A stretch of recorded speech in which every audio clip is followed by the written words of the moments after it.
Welcome to the Industrial Talk Podcast with Scott McKenzie. Scott is a passionate industry professional dedicated to transferring cutting-edge, industry-focused innovations and trends while highlighting the men and women who keep the world moving. So put on your hard hat, grab your work boots, and let's go. All right, welcome to the Industrial Talk Podcast. My name is Scott McKenzie, but you know that. And we are broadcasting from IoT Solutions World Congress in Barcelona, Spain. Put that on your bucket list. Great people, great town, great food. It's a must-travel-to location. And we're also brought to you by those wonderful people at Industrial Internet Consortium. That's iiconsortium.org. They're a .org. That means they are providing information about the IoT, AI, you name it, anything in the Industrial 4.0 world, go out to iiconsortium.org. You will not be disappointed, and you need to be doing your homework. Get your pen and paper out. Go to iiconsortium.org and find out more. We've got a great interview with a gentleman by the name of Tilak, I don't want to Kasturi. Did I get that? Yes. I got it, man. Kasturi. You got it. I was just like, and we go to the same barber. If you out on video, we are sporting some beautiful hair or lack thereof. He's with Predii. Shiny. That's shiny. We glow. He's founder, CEO of Predii, Predii. Hey, Tilak, how you doing? Very good. Hey, you're having a good conference? It's pretty cool. It's a fantastic conference. Is this first, second, third, fourth? This is my third. You can't go over year. 5 years, let's put it that way. Because I know. I'd call you a liar. So it's your third year. Yes. So you've seen a lot of changes happening? Yes, and at least in the last, every year is different. And It's true. It's sort of an interesting world we live in this whole IoT, AI, space, security, everything. It's so collaborative. It's so collegial because people are here to help. Because you can't do it on your own. You need help. Mm-hmm. You need to have that conversation with people, and that's what's so great about it. And I'm telling you right now, the people here at this particular conference or Congress, they don't lack for passion. Everybody has passion. Don't let me down. So for the listeners out there, why don't you give us a little background on who you are and where did you come from and how did you get involved with Predii? I'm based out of Silicon Valley, Palo Alto, California. And which, if you've never been there, it's a beautiful place. Really nice. It is. You can't even. It is. And so my background is I'm a technologist, and this is my second startup that I founded or co-founded, and previous one is in healthcare, and this is my second time around going to the dark side with the startups. You have to have a strong constitution with the old startup approach. But if you're into that startup, it's a lot of fun too. It's exciting. It's exciting. So Predii is a AI platform company, and I would say we're a specialized AI platform. We are focusing on what we call the repair and maintenance side, and then bringing in smart servicing to the industrial companies or industrial use cases. Yep. And we started in automotive, and more recently, we've been expanding beyond automotive. And today at the conference, I presented one such use case, which is how does artificial intelligence help in field services, and very specifically field services of food equipment. That's a big deal. Mm-hmm. And because there's plenty of, let's say, restaurants and bakeries and everything that's associated with food, services, Yes. It's huge. And I don't know of anybody that's really applying an AI solution to assets that are within that particular market. So let's expand a little bit on that because I've spoken about cars. How long has Predii been around? We've been 6 years. 6 years. So Yes. it's We've sort of seen- beyond a startup. Come on, man. Yes. I mean, startup to me is a little younger than that. So you've got some street cred there. Come Yes. on, Tilak. Tilak, Excuse yes. me. We do. Yeah, and so how come when you started down this AI platform and this smart servicing, which is a cool name, smart servicing, which makes sense. How did you start getting into I mean, if you were in healthcare, come on. I'm having a hard time drawing a conclusion between, all right, healthcare, and then boom, into the food equipment servicing. How did that happen? So we're at the heart, we're data guys, right? So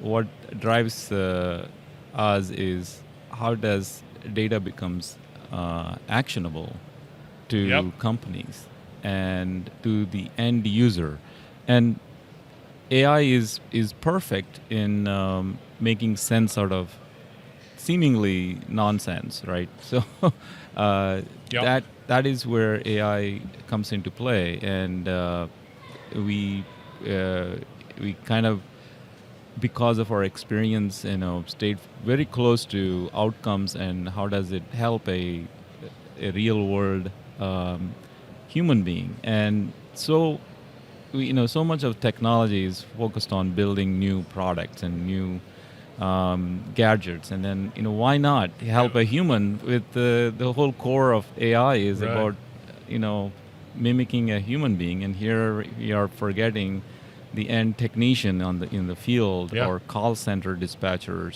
That's where you need the uplift, right? And we went very deep into that space and we're very passionate about how do you make a difference in the life of a technician or a call center dispatcher. So here's a use case, and correct me if I'm wrong. Okay, let's say I have a piece of equipment in my restaurant, and it's a pretty significant piece of equipment, and you apply a device. You have a device on it, and that device is monitoring.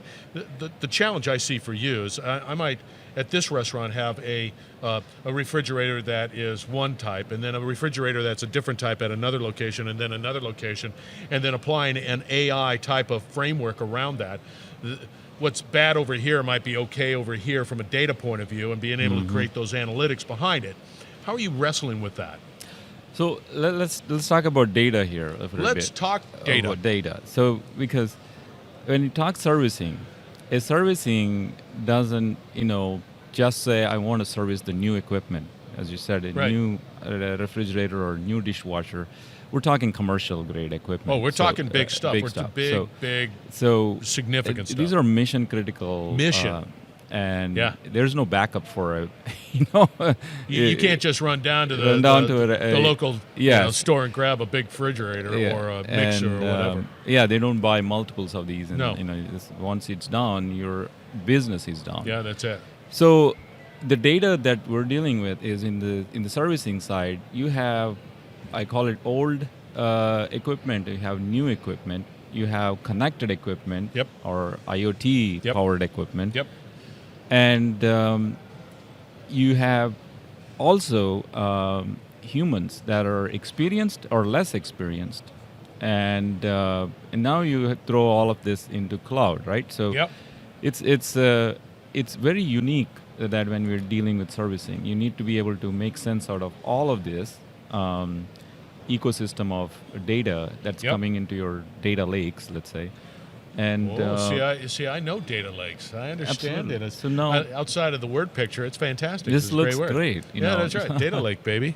so the data we're talking here is this repair orders, or we call it service orders, or inventory data. Not just the data coming from a connected device, but that's the specialty we went in as Predii. We said, let's not just focus on IoT only data, but also any data that's produced by a human also, like historical Yeah. repairs that have been done Yeah. by that company using their technicians.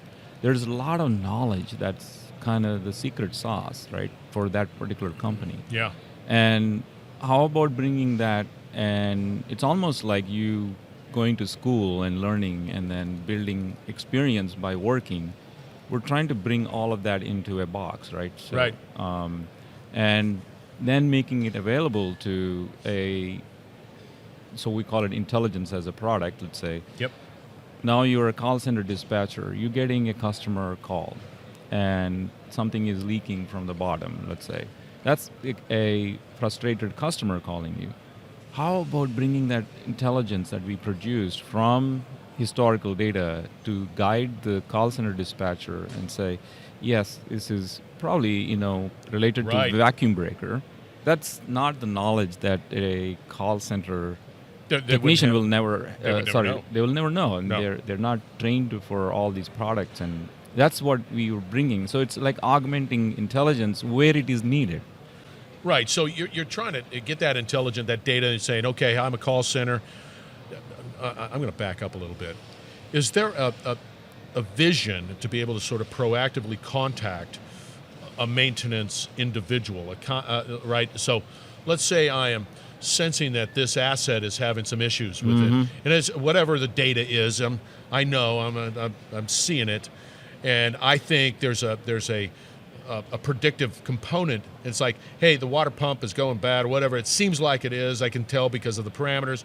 I'm going to call I'm going to automatically just go, okay, we got to call a maintenance person out there, bring that particular water pump because that water pump is specific to that asset, and go. Yes. No, so we are getting into so these are building blocks, I call it. Yeah. Right. So step one, let's discover the data that you have. Let's produce intelligence. Now, step two is, if you look at it, the workflow that happens. There's a call center workflow. They're dispatching a technician to a field to do a field service call. Yep. And the equipment itself, also has information about, what's wrong and when it is actually serviced last time, and use all of that information to proactively, to your point, trigger a service request. Because I don't want a catastrophic failure. Yeah. I don't. I want to be able to sort of make sure that I get ahead of that curve, whatever that is, right? And then be able to apply the appropriate maintenance or repair before that asset goes down catastrophically and knocks out my business. Yes. And that's a bigger deal. Yes. Yeah. So that's pretty good. Now, with that said, there's a business optimization too component of that. I mean, something might be running inefficiently, but ideally, does your AI solution also optimize that? So I'm a restaurant, and I've got some heavy duty equipment that's out there, and I'm preparing food or whatever it might be, but I've got some big doggone pieces of equipment that draw a lot of power. Does your AI solution provide the ability to be able to optimize that whole portfolio of my assets? Saying, okay, I'm driving down costs, it's running a little hot, I don't know why, things like that. We at this point, we don't do that. Okay. We don't get into the optimization of the asset today. We're more focused on uptime of the asset. Fantastic. Or you could also call the other inverse of that is the downtime, prevent the downtime, right. and unplanned downtime. Right. And by the way, this has been historically been done. It's nothing new. The use case is, we've been doing this for decades, so it's not something new, but the application of AI is new. That's where it's... And so that's where it makes a huge difference from how do you do this much more seamlessly and don't change your workflows, workflow to dispatch a technician. That has been there for generations, right? Yeah. So now how do you make it smarter? See, if it was me, right? If it was me and I'm running this operation, I would like to sort of ensure that I like the application of AI. I like the ability to be able to sort of, hey, we're having some issues out here. Let's figure this out, and to be able to make that call or that interaction more specific to whatever the challenge might be. Yes. But because I'm a sort of a nerd when it comes to this stuff, is there ability to sort of pull it all together too, and then just say, I have this graphical representation of my assets or anything? Is that is that happening anywhere, or is that still sort of in a, hey, look at the water down there, doggone it, let me call, what's going on? No, it is happening. Let's say visualization of like a digital twin of absolutely. that equipment. There you go. And no, that is totally the direction where the industry is heading. And so, how do you bring that into the field, right? How do you make it useful for the owner, operator of the equipment? And that's where the gaps are right now, and the industry is going to fill in.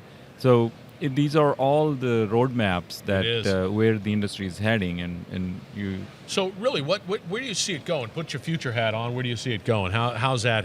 I mean, you're working in the world of AI, ML, machine learning, whatever it might be, and you're in the data world, right? Mm-hmm. And what's interesting, because you started out the interview with, hey, we're collecting data. And that's where it really starts. And it's sort of somewhat, from my perspective, agnostic to the industry. If you can get to the data, and if you can make some sense out of that data, you can create that AI type of smooth solution. Yes. But it starts with the ability to get that. And not just through an IoT solution, but also through the human interaction. Yes. That's all a part of it. That's huge. Yeah. And these are, again, this is collecting data anywhere in the enterprise that you're touching. You're ordering parts. I'm wearing the hat of a manufacturer of this equipment. Right. So there's call center information. Yeah. There is parts ordering that's happening. Yeah. And there's technicians going to the field, observing things and documenting things. For me, all of that is data. It's huge. And how do you collect it effectively, cleanly? You don't want junk data. And that's the challenge, because it's always easy to say, if I can slap a device on this particular asset and pull the data, that's easy. Yes. I can do that. Yes. It's that human component that is so important to that operation. How do you collect? What are you collecting? Mm-hmm. Is it clean data? It makes sense? Yes. And then be able to draw from that some sort of tactical action, whatever it might be. Right. That's tough, man. Yes. So and that's just foods. I mean, that's when you start thinking about just every application that can be applied. I mean, it's going to happen. Mm-hmm. It's going to be. Are you doing this today from an AI perspective? Are there sort of use cases that exist today out there in the field from the food equipment, like you're deploying that AI? Yeah, we yes, our platform is commercially deployed in the field with customers like Hobart, their manufacturer of equipment. So yeah, I think it's commercially available. It's a brave new world out there, you entrepreneur. Thank you. Are you out there on LinkedIn? So if somebody pulls you up, you would connect with them? Yes, I'm on LinkedIn. It's my under my name, Tilak Kasturi. That's right. That's Tilak Kasturi. He's with Predii. That's Predii, founder, CEO. We didn't even talk about the automotive side of his business either. That's big too. That's huge. That's huge. All right, you listeners out there, you got to reach out to Tilak. He knows his stuff. He's got mad street cred when it comes to AI and understanding solutions out there. Once again, we're brought to you by those wonderful people at Industrial Internet Consortium. Go out to iiconsortium.org. Get involved. Get that information. It's all free. There's no reason why you can't, and you need to know more about AI. You need to know more about IoT and the impact that Industry 4.0 will have in your life. If you're not, your competition will. So thank you very much for joining. Tilak, you get some great stuff. I like it. Thank you. And thank you, listeners out there, for joining the Industrial Talk Podcast. We will be right back with another great interview from a wonderful professionals like you're right over here, Tilak. You're listening to the Industrial Talk Podcast Network.